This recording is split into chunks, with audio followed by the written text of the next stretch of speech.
Hello everyone, today we will study the chemical properties of alcohols and phenols. Okay, so let's consider the laboratory tests first. So the first laboratory test is the litmus test. So the aqueous solutions of alcohols and phenols can be tested with the litmus paper. Yes, and the aqueous solutions of alcohols are neutral to the litmus, means it doesn't change the color of the litmus paper, and aqueous solutions of phenols turns the blue litmus red, means it means that phenols having acidic character. Yes. Now let's consider the next laboratory test, that is the reaction with bases. So the acidic strength of phenols being very low, these phenols cannot react with sodium bicarbonate, that is phenols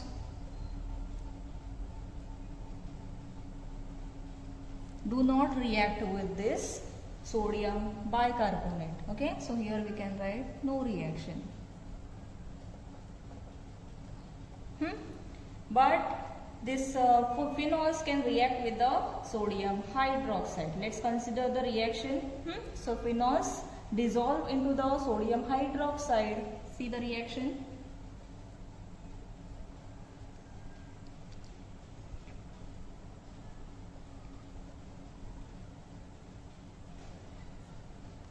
So the phenols dissolve into the sodium hydroxide or the aqueous solutions of sodium hydroxide, and it forms the water soluble sodium phenoxide, and that is just replace this hydrogen by sodium, so here it will form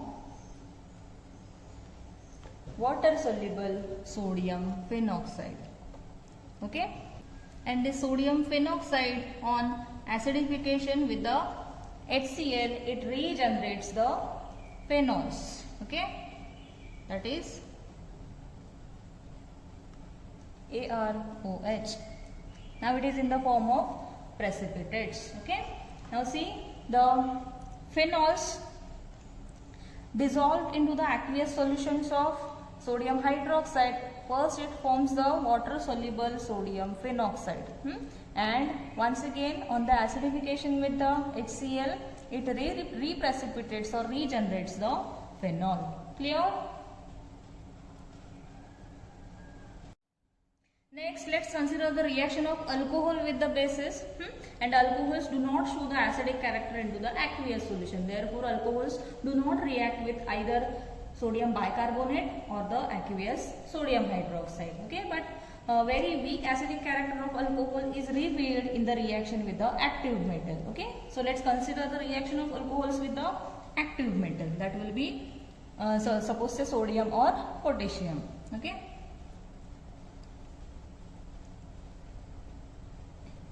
Sodium, here just replace this hydrogen atom with the sodium. Okay, so here it will be RONA. We multiply this by twice and this by twice. Okay, so here it will be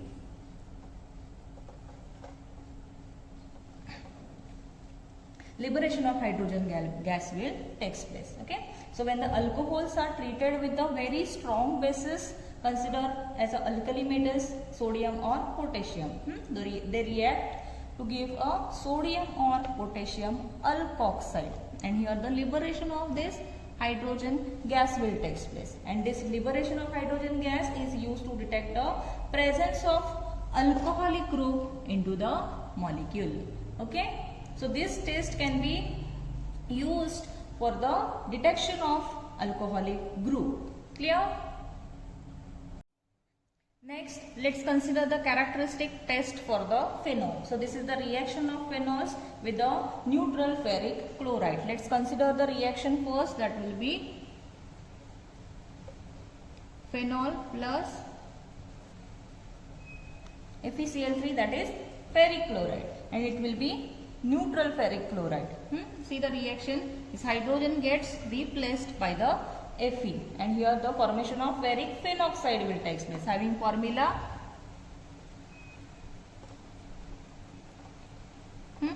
plus price of HCl. Okay, so this is the characteristic test for the phenol, and here in this case phenols reacts with the neutral solutions of a neutral ferric chloride solution, and it gives the deep coloration of this ferric phenoxide. Okay, and in this case the alcohols do not react with this ferric chloride solution. Clear? Let's consider the next test, that is the distinguishing test for the alcohols, and it is also called as Lucas test. Okay, so the primary, secondary and tertiary alcohols can be distinguished from each other in the laboratory by using Lucas test. Okay, so, and here the Lucas reagent is the combination of concentrated HCl and zinc chloride. Okay, let's consider the reaction first, that is alcohols on the reaction with Lucas reagent, that is the concentrated HCl and zinc chloride. Yes, just replacement of this OH takes place with the Cl. So here alcohols are turned into the alkyl chloride. Okay, so in this case the alcohols are soluble into the Lucas reagent, and this alkyl chlorides which are formed as a product, these are not soluble into the Lucas reagent. Okay, so here the clear solutions of alcohols becomes turbid when the product is formed. Okay, and in this case the tertiary alcohols reacts very fast and the reagent turns turbid instantaneously, and in case of secondary alcohols, the secondary alcohols turns the reagent turbid very slowly. So in case of primary alcohols turns the reagent turbid only on the heating. So for this reaction the tertiary alcohols are reactive. Okay, clear?